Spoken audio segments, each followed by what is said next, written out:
Tariffs are supposed to protect local industries, but history has shown that sometimes they do the exact opposite.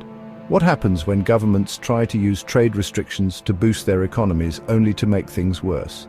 In this video, we'll break down some of the biggest trade blunders in history where tariffs backfired, hurting businesses, destroying jobs, and even leading to full-scale economic crises. Stay tuned until the end because we'll also discuss the modern-day impact of tariffs and whether countries are still making the same mistakes today. Our first case takes us back to the early 1930s, where a dispute between Ireland and Britain turned into an economic disaster for both countries. Here's what happened. In 1932, Ireland, under Eamon de Valera, refused to continue paying land annuities to Britain, money that was originally meant as compensation for landlords when Ireland redistributed land to local farmers. The British government retaliated by imposing high tariffs on Irish agricultural exports, particularly on cattle, which was one of Ireland's biggest exports at the time. In response, Ireland imposed its own tariffs on British coal and manufactured goods. Irish farmers suffered the most. Cattle exports to Britain collapsed, leading to job losses and economic hardship. Britain also felt the impact. It lost access to cheap Irish beef, making food more expensive. Eventually, in 1938, both sides negotiated a settlement, ending the trade war.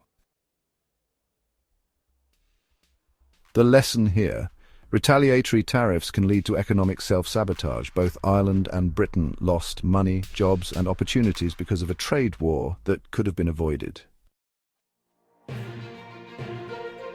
Now let's move to Eastern Europe in the 1920s, where Germany tried to use tariffs as a weapon against Poland, but ended up damaging its own economy in the process.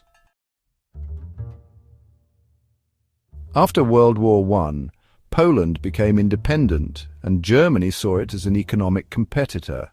In 1925, Germany imposed high tariffs on Polish coal, one of Poland's biggest exports. In retaliation, Poland imposed its own tariffs on German goods.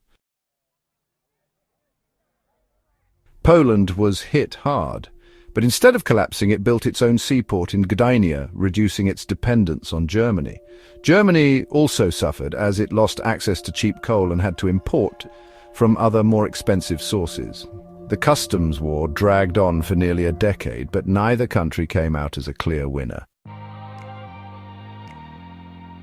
Germany tried to weaken Poland, but Poland adapted. This is a key lesson. Tariffs can sometimes force innovation, but they also create unnecessary economic pain. Fast forward to modern times, and we have the U.S. China Trade War. This is one of the most famous tariff battles in recent history, and it's still affecting the global economy today.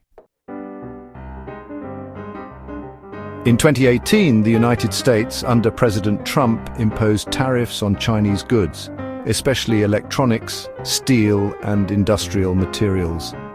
China retaliated with tariffs on American agricultural products, like soybeans, pork, and dairy. Prices increased for American consumers. Many everyday products became more expensive. American farmers suffered. China stopped buying U.S. soybeans, leading to billions in lost revenue. The U.S. government had to bail out struggling farmers with subsidies, ironically using taxpayer money to fix the damage caused by the tariffs. China also lost out. Factories suffered, and the global supply chain took a hit. The trade war didn't fix anything, it just made everything more expensive. And in the end, the tariffs hurt the very industries they were supposed to protect.